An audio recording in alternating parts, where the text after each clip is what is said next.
Good afternoon, everyone, and welcome to South Florida Fertility Expo and our Support Sundays with a special guest today by the name of Emma Gordon, discussing her journey with egg freezing.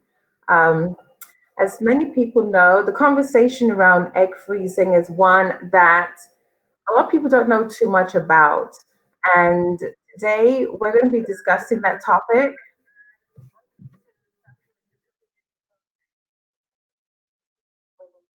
We'll be discussing the topic and looking forward to sharing information with those of us who follow and need information. So, without ado, let me welcome my special guest, Emma Golden.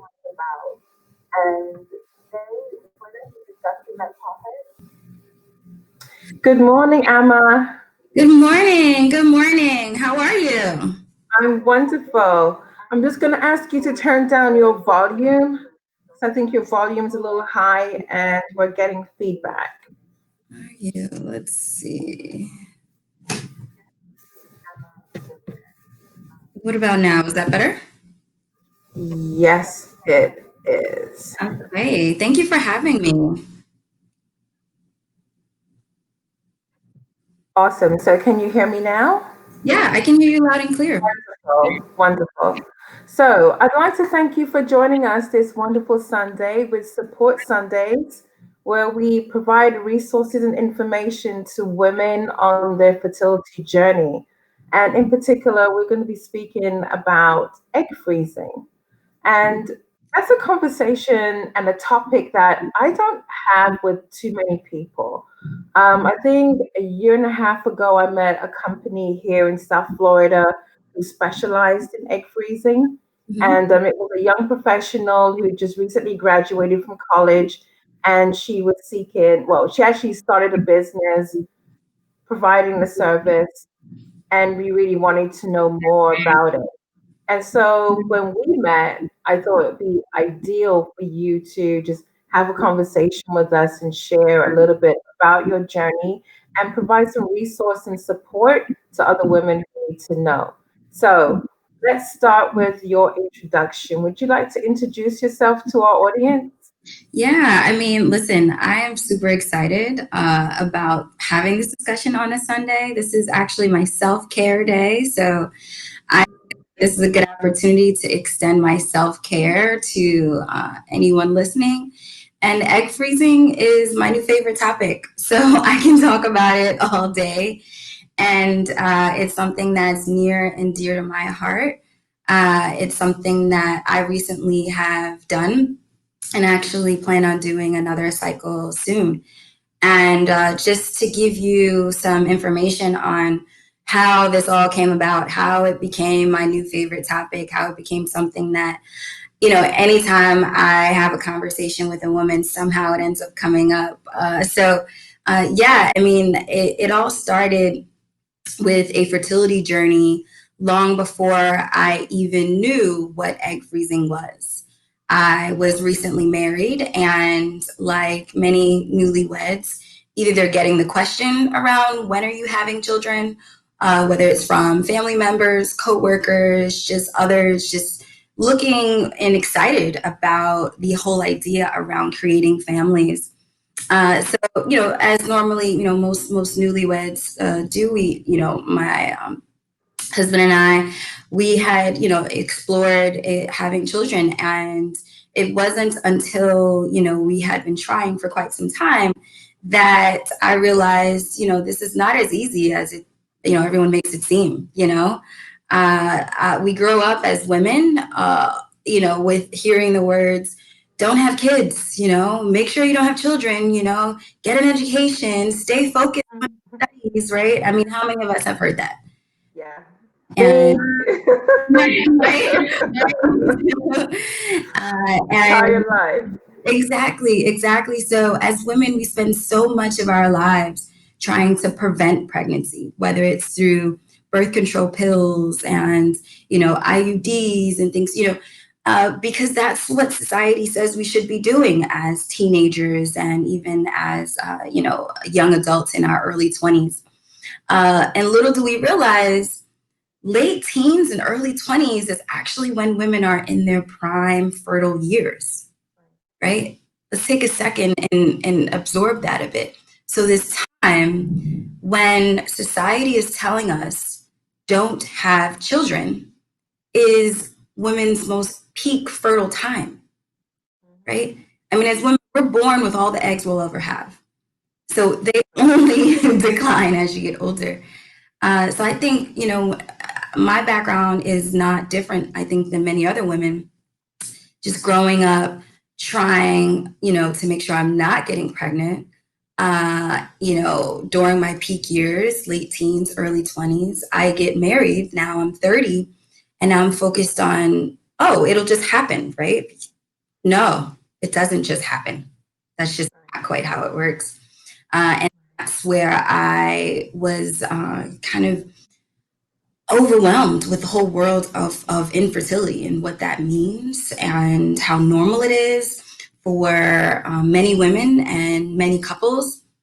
And it's almost like different stages. And my personal journey included it taking so much of a toll, right? This infertility journey that it Mhm. played a major part in my marriage. And my marriage ended up, ending in divorce. And I read a stat recently that said about 61% of patients believe that infertility is more stressful than divorce. And I would agree. I would agree. I would say that the journey of infertility has so many unknowns to it, and it's such a roller coaster that having a divorce is definitely easier. Even if you have, again, you're having a divorce where there's no children involved, right? So separating is an easier process than going through the process of, you know, fertility and dealing with those hurdles. yeah, I totally agree with that. yeah, I, I mean, and think about it, right? So here I am, both at the same time. And, they talk about these top stressors in life and, getting married is stressful and moving, losing a job, right? Divorce, that's up there. Right. And so is infertility. And here I was going through both at the same time. And, I think it depends on your experience, what would be more stressful. But I know for me, they were both stressful, just in very different ways. And so here I am now divorced after this journey of trying to get pregnant, right? After spending so many of my formative years trying not to get pregnant, right?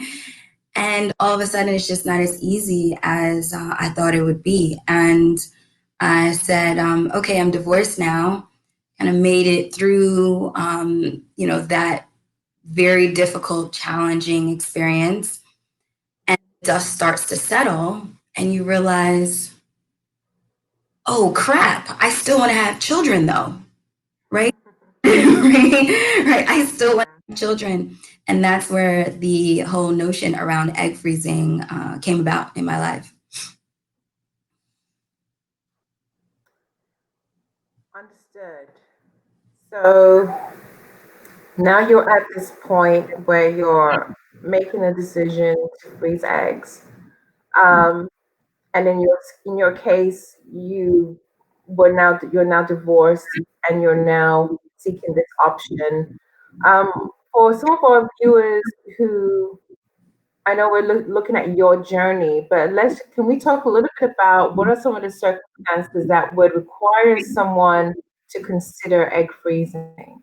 Are you familiar with some of those reasons why?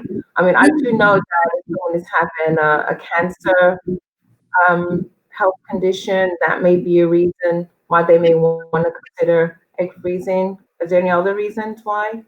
Yeah. So even if we took a step back before we even talk about some of those reasons, just, I try to think about those that, for us, egg freezing is a term we're familiar with it. We understand what it is. But there's a lot of women, men out there that they know the word, but they don't actually know what it means. So even if we just kind of break down what egg freezing is, right? Sure. From a technical standpoint, I mean, the technical name for it is mature oocyte preservation. Don't quote me on the pronunciation. I've heard it a lot, but I speak other languages, but I may, mispronounce that. But it's, called mature oocyte preservation. And basically, it's just an outpatient procedure in which eggs are harvested from your ovaries and then frozen for later use. And I just want to highlight one important point, which some people might get confused about. These are unfertilized eggs, right? So sometimes there's a misnomer or a little bit of confusion around embryos versus eggs. And embryos, include an egg and a sperm coming together, which can also be frozen, right? And so that's an embryo. However, with the mature oocyte cryopreservation, that's just the freezing of just the egg. So keep in mind that when we're thinking about long term, what this means for fertility, for pregnancy, that egg later has to be thawed, right? And then also needs to be fertilized with a sperm to become an embryo. So this is just one piece journey, which is very different than freezing embryos. So just wanted to ensure that we were grounding any listeners and any viewers with the foundation of what egg freezing is. And so that's how it could be described based on my research and based on the many doctor's appointments that I've had and explanations I've had from various doctors. So when you think about that as a process, I think what's new and maybe what has helped with the recent, I would say, popularity or interest in it is in 2012, it was determined by what you can call the governing body of reproductive medicine. It's called ASRM. It's the American Society of Reproductive Medicine. They determined, and this ties into what you were pointing to regarding cancer patients. ASRM determined back around in 2012, I believe, that egg freezing should be available to the wider public, not just for individuals with a medical reference, such as cancer patients. So this was a big moment, right? All of a sudden, women like myself and many other women who may not necessarily have a medical condition like cancer, now this is, viable for us. This is open for us. We don't need a referral based on a condition such as cancer. So I think that was like a turning point, at least for me and a lot of other women, making it such more of an open, sort of wider discussion. I would also add to that, and again, this is in reference to a conversation that we had last week with another guest who was a egg donor back in the 90s. And what she shared is that she went through this whole procedure for them to retrieve her eggs, which is the same procedure that you have to go through in doing your egg freezing. And what she shared with us is that in her case, they retrieved the eggs and literally implanted it in the recipient, laying beside her in another bed, right beside her. Okay. So it was done in the same day. But there are reasons for them to freeze it. And the leftover eggs are put on ice, so to speak, are frozen. So there were additional scenarios in the fertility realm that utilized egg freezing, but it wasn't a common discussion. Yeah. So, and back to what you're sharing, 2012, with ASRM made it a public declaration to really make it a wider practice for the general public. And again, looking at opportunities to support women on their journey. But it was definitely a procedure that was being done for years before. It just wasn't a big conversation. Yeah. And I just want to put a disclaimer out there that I'm not a medical doctor. Uh, Oh, she's not. She's not a medical doctor. She's just sharing her personal journey. yeah, I'm sharing my personal journey. I'm a huge advocate for women's health. I've worked in women's health on women's health brands, managing and marketing them. I currently work in the realm of fertility with experts that have been in this field of reproductive medicine for over 25 years. And then also as a patient, I've also seen many doctors throughout the fertility journey. So anything that I'm sharing is my personal journey, things that I've researched, things that I have had meetings or discussions about with experts in the field. I just wanted to kind of preface that I do have a lot of information, but a lot of it is personalized to me. And any stats that I'm going to reference, I'll always mention that I read it in a report. I reference ASRM because I think what's unique about fertility is that everyone's journey is different. Everyone's body is different, right? It's just like everyone's DNA is different. And as women, and even their partners, whether it's in a marriage or a male partner, there's a lot of commonalities with the experience, and I think there's power in sharing. So there may be some overlap with some things that made people uncomfortable, made them feel alone. If there's anything that I feel like many going through a fertility journey share, it's moments where you do feel like you're alone.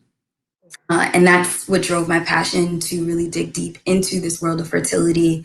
Not only beginning with my infertility journey when I was married, but also as I embark upon, preservation. Essentially, I think of the world of fertility as this journey, right, with different stages, much like divorce that I mentioned earlier, right? I was going through both at the same times. There's stages of what that really entails. So I went from focusing on, reproducing and having a baby and having a child to then preserving my fertility. And, just to kind of, circle back to some of the top reasons that not only led me into this whole field of fertility and more recently narrowing into egg freezing, but I think a lot of people, share some of these reasons, and it includes things like what you were mentioning around pre-existing medical conditions or things like, cancer. And some of the top 5 reasons that I've gathered in my journey through my research, speaking with other women, speaking with experts in the field. I've kind of gathered them to like 5, right? Like 5 top reasons. And, sometimes you'll do your own research and you'll say, top 3 reasons, or here's 10 or 20.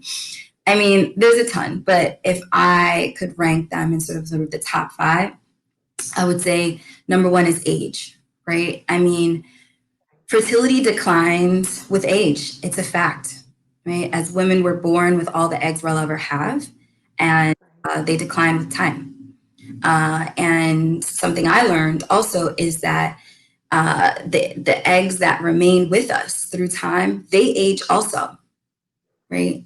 Isn't it funny that we don't really think about it? Because when you're going through the process, you're going through your 20s and your 30s, you're not thinking, oh, my eggs are going away or my eggs are dying down. You're like, you don't really think about it like that until you're hit with a reason to start questioning your eggs. Yeah, So I've heard, years ago, I was told this by family, friends, medical doctors, and I just thought, that's not me. I'll be okay. But the reality is, like you said, it's reality. They are diminishing each month when we have a cycle. Some women are having multiple cycles, due to various reasons. They may have 2 cycles a month. That's an egg that you're losing each time. And so it starts to put your fertility into a bigger question mark. So yeah, please. yeah. And I think, it's a little easier for, I think, all humans to digest the notion around you lose one every month, right? Whether you're a man or whether you're a woman, I think most people are familiar with a menstrual cycle, right? And when women have this, so they can kind of tie it to something that they see, right? I'm losing this every month. I go through this process every month, right? But I know for me, I didn't think about the fact that my eggs are aging with me, though, right? So the ones that remain that haven't yet left, they're getting old, right?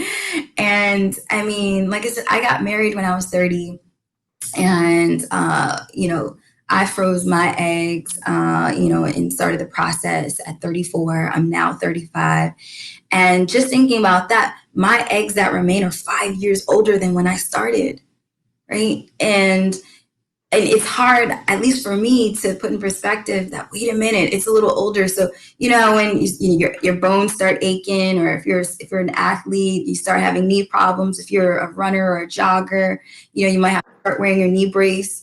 I kind of think about that with my eggs too. Like, I don't know how many of them now need like a little knee brace or something, like, or a little wristband when they're doing things. I never thought of it like that, but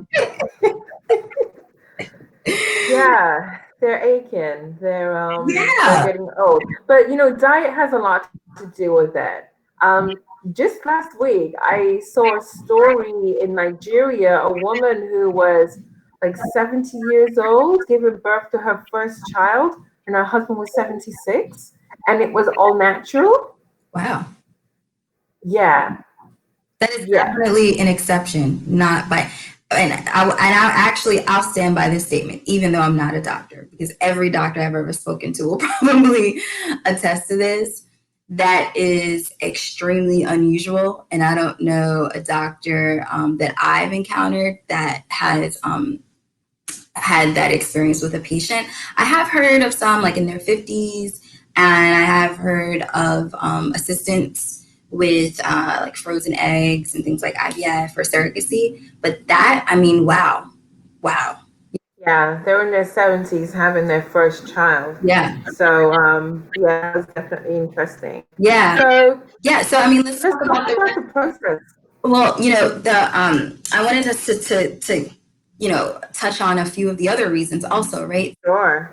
I kind of gathered it as my top five, if you will. So one is age, which we talk about a little bit, and fertility really starts to decline around anywhere between 30, 32, and then more significantly around age 37. So time really is a factor, not for the 70-year-old women apparently that you mentioned in Nigeria. Getting busy. As long as you're getting busy, anything can happen. But the point around other, your diet, your exercise, genetics, there's a lot of those things that factors that, can influence as well. But then also another, top reason, I kind of point this as reason number two in my own personal top five, is time, right? Time does not stand still for anyone, right? That's a fact, right? Right. The only thing they say is constant is that time keeps going, right? And there's the change, right? And so with time, for some people, maybe the time is not now. Maybe it's because of they want to get some education, an additional degree, or their first degree. Maybe it's career. Maybe they're in the prime of their career and it's just not a good time. Or maybe they haven't found the right partner yet. There's so many reasons why and things that can impact whether now is a good time for a lot of people. So that's a good reason to freeze your eggs, because essentially it's freezing time as it relates to that egg. We talk how the eggs age with you, right? And they might start to need knee braces and little wristbands, right? And they start aching. Imagine being able to freeze your body, how you are right now. And then 5 years later, tap back into, Amma at 35, right? Michelle, right? Back at 25. Wouldn't that be amazing if we can kind of like like thaw out our younger selves? No, I agree. I agree. I have some thoughts around it, but I totally agree. I Yeah. agree. Yeah. And then third reason I have is something that's really amazing and I think more prevalent now, which is employer insurance coverage, for different medical programs that exist and health insurance programs that exist. More companies than ever are providing fertility benefits for their employees. And when you think about some of the advantages of that, and we get it, we'll get into sort of costs a little later, but that in itself, being able to have the benefits, the support of your health insurance, I think is a really another great reason why women can and might be more willing to freeze their eggs. And then those medical conditions we talked about, age. Sometimes women can have pre-existing medical conditions, or sometimes you may have a medical condition that may develop, right? And such as cancer. Cancer, I think, is one that many are probably more familiar with as it relates to affecting other parts of the body, especially with a woman's fertility. And there was a time where, let's say if a woman found out, that she was diagnosed with cancer, and let's say she's in her, prime reproductive years. There have been cases where in the past they would defer treatment to focus on having a child now, because Mhm. depending on whatever the treatment process was, it could affect their fertility, right? It could affect Mhm. eggs, and women just didn't want to take that risk. So now they're torn. Can you imagine? They're being torn between a choice of, do I try to have a baby, or do I try to select treatment for a cancer diagnosis? One or the other, weighing those options. Yeah, it's definitely very, very stressful. And I actually know I have a friend who had to make that decision herself. Um, like I shared with you before, through my journey, I've met a lot of women who've got their own unique stories that has been very eye-opening.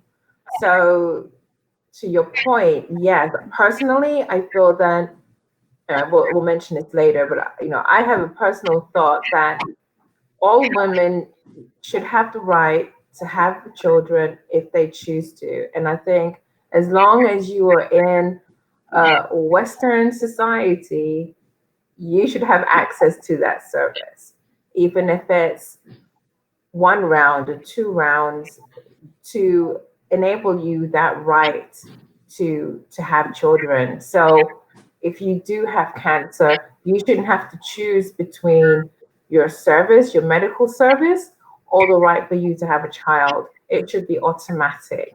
Yeah. And I that doesn't exist as it stands right now. So I'll let you continue. Yeah, I mean that that was my fourth reason out of the five is it reduces the concern to have to delay treatment, because you can freeze your eggs, essentially freezing that point in time, and what your fertility and your eggs look like at that time, and then proceed with your treatment, and then afterwards at least you have sort of a backup plan. And then my fifth reason is also something that is new. And I'm born and raised in New York. It's actually where I currently am living as well, where I'm doing this live from, and that's state legislation. So there's been a lot of changes in state legislation throughout the country. In New York, in particular, this year, 2020, in January, there was new legislation around fertility. And more states are in support of fertility preservation. They're passing, mandates that require fertility coverage, and for medically necessary purposes for companies of a certain size. And, this, I think, is a really amazing thing to be happening, right? So it's just something you have that once you have the support of laws behind you, right? And then you have more companies that provide fertility coverage and health insurance coverage as a result of that. And, I think that that alone is, light years away from where things were in the 90s. Like when you mentioned your friend who was a surrogate, these things weren't as prevalent at all. No, they weren't. In recent, we had Advocacy Day with Resolve and us reaching out to local and national senators and state legislators. The objective, which I'm 100% behind, is trying to change these laws that forces organizations and companies to implement platforms that allow women to exercise their right for reproductive benefits. And it's ongoing. And it's really interesting that we're in 2020, something that like reproductive rights is still something that has to be negotiated and discussed and paneled for when we all came from a woman, regardless of how it came to be, we all came from a woman. Maybe there's a 0.5% that was generated in a test tube somewhere, but that's something that probably doesn't even exist right now. Well, not I will never say never, because there may be some things going on in science behind closed doors that we know nothing about. The conversation of cloning comes into my mind, so that's another conversation. But again, I get very passionate about it because I personally believe that women should automatically be given that right, and finances should not stop her from being able to explore that. And so I commend you for taking this journey. So yeah, where do you want to go next in the conversation? Yeah, thank you. I mean, listen, it's a journey. That's exactly what it is. I mean, I don't even know how else to describe it other than that, because a journey is encompassed of so many stages, ups and downs, obstacles. Sometimes you need to pull out your map and readjust yourself and decide, okay, where am I going, and why am I on this path? Should I continue this path, right? And do a little bit of a self check, right? Uh, and when you think about those reasons of why am I on this path instead of a different path, I think these top 5 reasons that I just mentioned help, you with your decision of whether you continue on the journey to freeze your eggs or not, right? You think about age, you think about, is this the right time? Do you want to have a child right now? Maybe it's not the right time. I have an employment insurance coverage. I don't have any medical conditions or need any treatment now, but I don't know what the future might hold. And now I've got the state legislation on my side. These are huge reasons, in my opinion, that influence a lot of decisions that women have to make around whether to freeze their eggs or not. And I also sort of defer to something really simple in my mind also, because I'm a calculated risk taker. I'm super adventurous, but I do plan to a certain extent. So I have an idea of where I might land in my, when I'm sort of jumping off roofs in life, right? And Okay. I think of it as insurance, right? I mean, how many of us have a car or have ever driven in a car? And let's say you live in a city like mine in New York, where a lot of people don't have driver's license. You've probably ridden in a car, right? Now, imagine being in a car without car insurance and you get into an accident. When you do have car insurance, I mean, you hope to, you hope and pray that you will never get into a car accident. But if by some chance you do, I don't know anyone who has said, "Oh, I mean, I've been in an accident, but I didn't need my car insurance." You've heard, "I am so thankful that I have I had my car insurance." insurance. Right. And that's what I think of as it relates to egg freezing. It's like car insurance. Hopefully, maybe you won't need it, and hopefully you may not need it, right? And you may be able to get pregnant on your own when the time is right. But if you do need it, it's there. It's insurance. So I agree with you.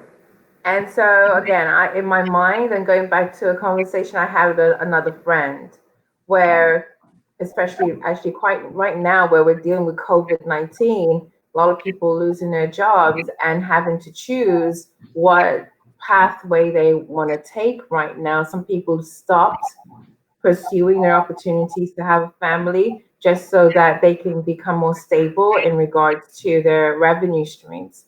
So when we talk about car insurance, that is an additional expense. And I know we were going to talk about money later on, but in reference to a car insurance, that's an additional expense. Some people may be willing and able to do it, some people may not. So if you don't have car insurance, if you don't have insurance, period, how does one navigate this? Do they just call themselves out of the game altogether, or can they still participate in this journey? Yeah. I think what's really great also is that, well, one, I think you raise a really great point, right? Let's stop for a second and acknowledge that egg freezing is a luxury, right? When we think about things that are required to live and required for us to, be living, breathing humans in the world, freezing your eggs doesn't fall under that, right? So I think that you make a really great point that just like car insurance, there's tons of people who don't have a car and they don't need car insurance. Or may not be able to afford car insurance, and as a result, that does also fall under a luxury. You can completely live a healthy life without having a car or car insurance, and it's the same with egg freezing. However, as it relates to fertility, right, I think it ties to what the goals are of what someone envisions their, family to look like, and them wanting to build a family, and what they truly believe and feel is important to them in their life. And you mentioned an organization such as Resolve, and there's other organizations that are becoming more prevalent as the mandates and legislation become more prevalent, and the health insurance coverage, right, more prevalent with employers that are in support of funding these types of processes and procedures for women, organizations and that help with providing the support, and funds, because this process, right, it starts with a consult, right? It starts with going in and understanding, what is this, right? What does it entail? What does my body look like, right? Then you do an assessment. Like, if you looked at your fertility sort of IQ, that ranking of where your body sits, right? You also have to do an assessment, right? That includes going somewhere, Mhm. going to a clinic, going to a medical practice. And that's a cost as well, right? And depending on what whether you have health insurance or not, or whether, that earlier part is probably a little more manageable, because even if you don't have health insurance, there's certain clinics that will, give free testing, which you can gauge what your fertility might be with certain things like ultrasounds and things, and blood work. But when you think about the overall process of egg freezing, it starts with this consult, educating yourself, getting a baseline of where you currently sit in terms of your fertility. And then as you go down sort of this road of the process is where it gets more and more expensive, right?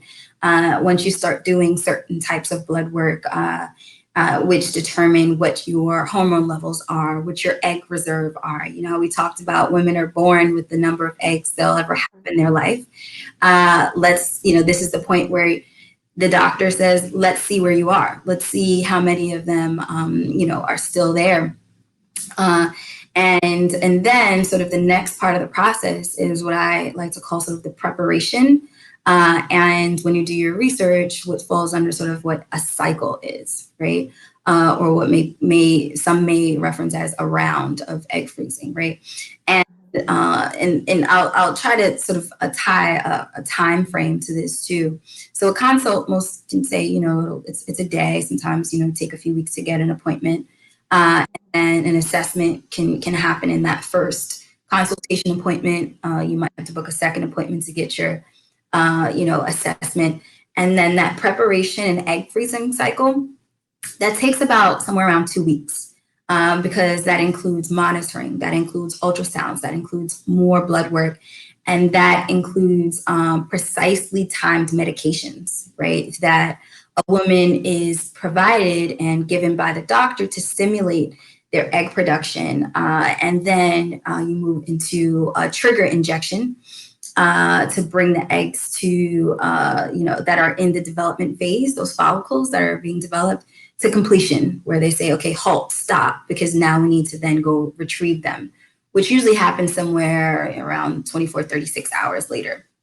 And that's what happens as an outpatient procedure, with, a medical physician, a reproductive endocrinologist that does an egg retrieval. And this includes general anesthesia. So, it depends on who you talk to, how, serious they make it sound. And some make it sound like, oh, this is super easy. It's just like going to the dentist. But if you talk to someone about their dentist experience, some people hate the dentist. Right. Yeah. And I'm like, is this a routine cleaning or am I getting a root canal? Right. How long are you going to be down there for? Right. Exactly. Exactly. And you can get general anesthesia at the dentist as well, right? So some people can relate to what that's like, which means that, you can't drive home on your own, so you have to prepare what that transportation looks like after the procedure. So when you think about it, all in all, once you've decided that this is, essentially something that you want to embark upon, it can be, 4 to 6 weeks, and then, it's done. Depending on a number of variables, right, which you would have to kind of speak to your doctor about, like, if there's any other abnormalities or, timing. Have you been on birth control for the past however many years, right? Because we talked about how, society focuses in on, not getting pregnant, right? So a lot of women are on some form of birth control for quite some time. So they may need to give their body time to flush that out.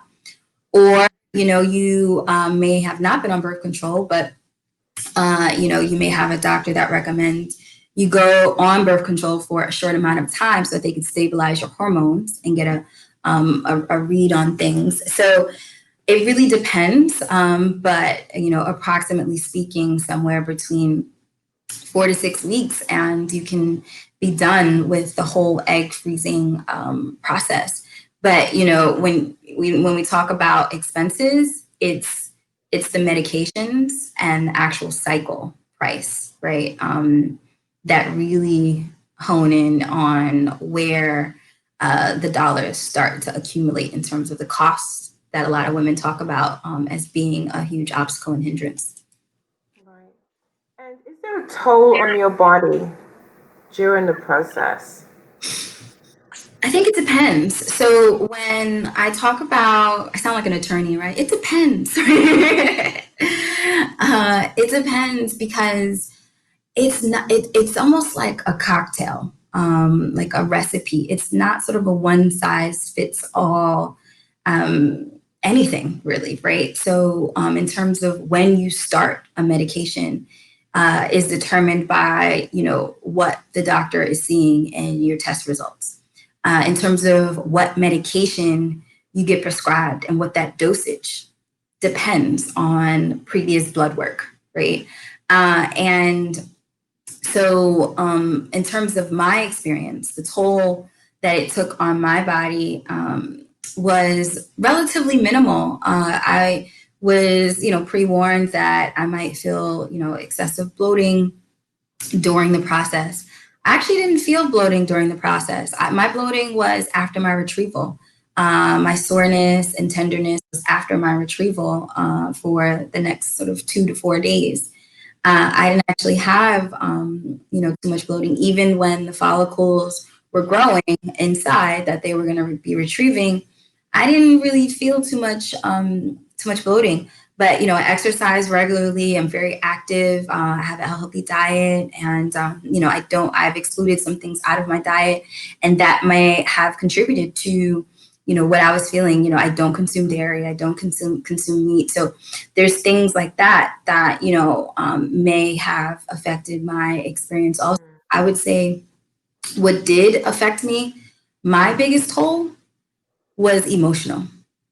You know, back Mm. to where we all started, right? When we talked about Right.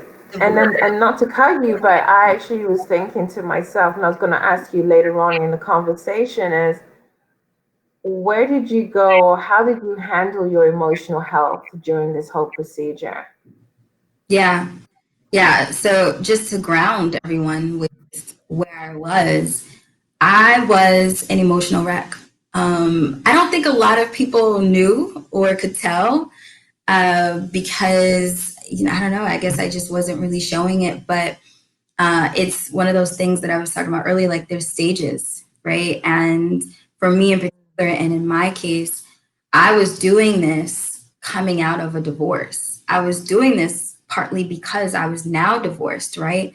I told you guys earlier in my story that I was trying to have children.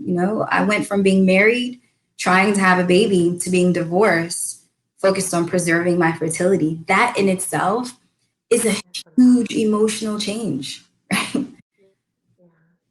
That's a definite roller coaster right there because now you're spending all this money and going through all of these procedures just for the opportunity to be able to have a mini you at some point in your life, you know?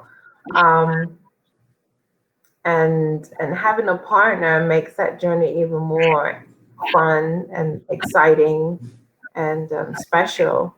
And when that is removed from the equation, it definitely would have an emotional impact on you. Yeah, yeah. And to answer your question about what I was doing, I exercise a lot.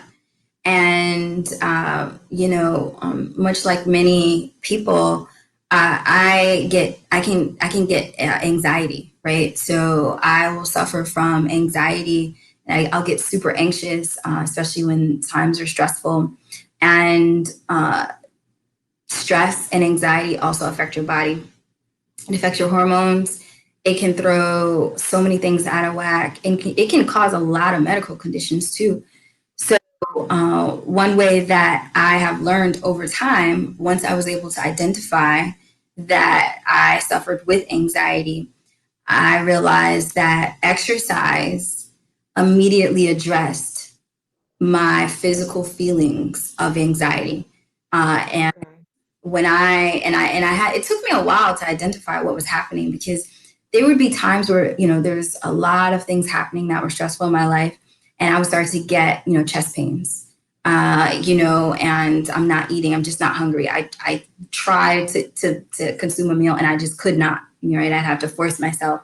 And so after quite some time, and that started way back in college, and I would go to doctors and say, this is what's happening, and they're like, I don't know, I don't know, we can't identify it. Sometimes in normal, healthy individuals, this happens, and I'm like, that doesn't help me at all, right? And over time, I started to realize that I was getting these feelings of my chest hurting when it was super stressful time. So it makes sense in college. Maybe I was stressing over finals or midterms or whatever.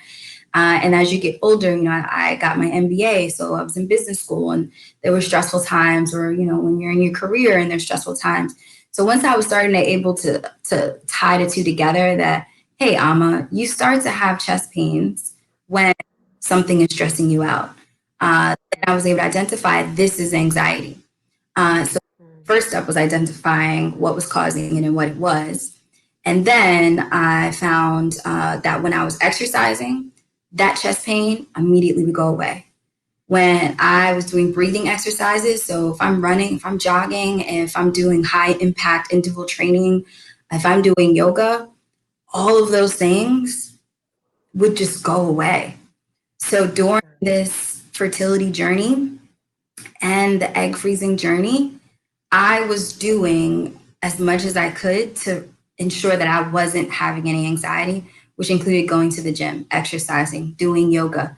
And these are things that worked for me, but it really depends on the individual, on what the exercise level should be during the egg freezing process. It's almost, Right. how you hear about pregnancies, and they say, if you were a runner before, and you got pregnant, it doesn't mean stop running now that you are pregnant, if that's what your body was used to. Versus if you're someone who maybe never ran, they wouldn't advise you start running, once you've gotten pregnant. Right. I would just advise anyone to really just consult their doctor. And, it starts way before the actual infertility journey and way before the egg freezing process and cycle in terms of the preparation. So it sounds to me like, as I've always known, it's definitely a lifestyle choice that has to be implemented to assist you on this journey. Um, if, like you said, using sports as an example, if you've never done lots of exercises before, you may want to start doing something and getting your body ready, because even the journey of, if you're choosing to do egg freezing, that in itself takes a lot of tenacity to deal with. And you need to find ways to exhale, without binge eating or sticking to Netflix or something. You may want to find a healthy way to exhale. Um, and then you mentioned earlier that you're about to do a second round. Is that Yeah. something that you're looking forward to? So I plan to do a second round. Let me just make sure that's clear. I don't have it scheduled. COVID-19 is in full effect for us all. so, so COVID-19, baby. Hey. all the plans, right? And I'll be honest, when I was going through the journey, and again, this was more of the emotional toll. I said, I'm not doing this again. I can't do this again. This is too hard emotionally. And then the hormones affect, your emotions also. And I mean, there was some slight physical, like, so when you're injecting some of the medications, you might have burning sensation underneath your skin. But for me in particular, that wasn't something that was a huge deterrent. It was the emotional part. And so I think I'm at a place now, right? Months after, because, this is still fairly recent. I froze my eggs 3-4 months ago now. And I feel that I'm in more of a stronger emotional place as it relates to, you know, acknowledging and accepting where I am in life, in my fertility journey, and that life is different. What I thought it might be, married with children, is just not where I am now, and that's okay. So I do plan to do a second cycle soon, right? Because we talked about age as being a factor, and I'm 35 now. So when I started the whole process, I was 34. So I'm still in a relatively fine, age. And then based on my blood levels and my egg reserve, I'm also in a really good place to do it now. Also, so I need to freeze the time while I'm here before my little eggs start needing, slings on their arms and canes, right? So, right now, they might just have a knee brace for. Oh, you're too funny. So, so we're coming to an end of this conversation, and I know we have more to come because we have some news to announce in the future. We won't do it now, but we're definitely going to have additional conversations with you. But my question right now that's in my mind is, in utilizing your eggs, are you hoping to utilize them with a partner, or would you utilize them through IVF, or are you hoping to still get pregnant naturally? Yeah, Yeah. the answer is I don't know. And that's the most exciting part of my journey. I stopped planning. I had that plan when I got married, right? So for those that are religious, they say, God laughs at your plans. But I am not sure, but I am open uh to many of the options that are available. Nothing is off the table. I will say that. And I am, using it as car insurance. Maybe I'll need it, maybe I won't. But if I do, I will be extremely happy that I have it in my back pocket. And I did it at a time, when insurance was able to cover it, because hopefully we'll get into more detail around costs in another episode. But I mean, it can cost anywhere around $15,000, and for many, it's either cash out of pocket. You can insurance can cover some or all of it. There's other insurance programs, and there's also facility financing, which is nice, right? So back to the car example, the same way you can finance a car and do monthly payments, you can also do that for egg freezing and other fertility procedures as well. Now, what happens if you never ever need to use those eggs? What would you Yeah. do with them? What do I do with them? I mean, it's You sell them on, you donate them, you write it off as a tax expense. Like, what do you do? right, right. I want to deduct these expenses. Yeah, and it's I'm not sure yet. I'm not sure yet. So I do know that I can't donate them as it relates to the medical facility where I did it because of my age. So in order to be an egg donor, you need to be around the age of younger, 30 or younger. And because I did it post 30, I'm not able to be a part of an egg donor program, in an official sense. So I know that's not an option, but I don't know. I don't know. I will tell you that when I signed my paperwork, I did assign my brother as my beneficiary of my eggs. So if anything should ever happen, I told him that he's responsible to make that decision. If God forbid something happens to me before I need to use them, or am unable to make and incapacitated somehow, he's got the final call. So Wow. Okay. yeah. Well, I really appreciate you joining us today. I know we're going to have more conversations around this wonderful topic. There's so many questions bubbling in my head, and we just don't have enough time. But I'm very sure maybe next month or so we can sit down again and have an additional conversation, a part two to this conversation. Yeah, Um, I'd love to. I mean, it's really a series, right? So when I say it's an egg freezing journey yeah, or an infertility journey, I really believe that, because even when I sort of bucketed them into like the top 5 reasons, we can spend a whole episode on each of those reasons. When you talk about financing and the cost, we can spend a whole episode on just that. yeah. So yeah, I mean, I do believe that. It's a big topic for sure. Definitely. So, as you close out, any words of advice to anyone who's considering egg freezing? Yeah, I would say for anyone who's considering egg freezing, there's power in sharing. And, I'm open to sharing and launching a website called eggfreezing.com, tied to a larger platform called Fertility Fight.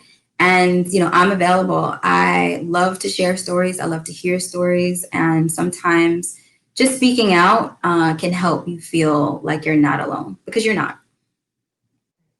I totally agree. You're not alone, and that's why we're here on Sundays, providing you with support. And we thank you for joining us. Thank you for So, with that having me. said, you're welcome. This is one of many to come. Yes. So, enjoy your Sunday, Emma. Enjoy your Sunday, and I hope all the viewers and listeners also enjoy their Sunday as well. Thank you. Great. Bye. Bye. And that's Emma, ladies and gentlemen. Thank you so much for joining us today. We'll be back next week with another wonderful conversation about fertility and providing resources and support for men and women on their fertility journey. Till then, be safe and take care.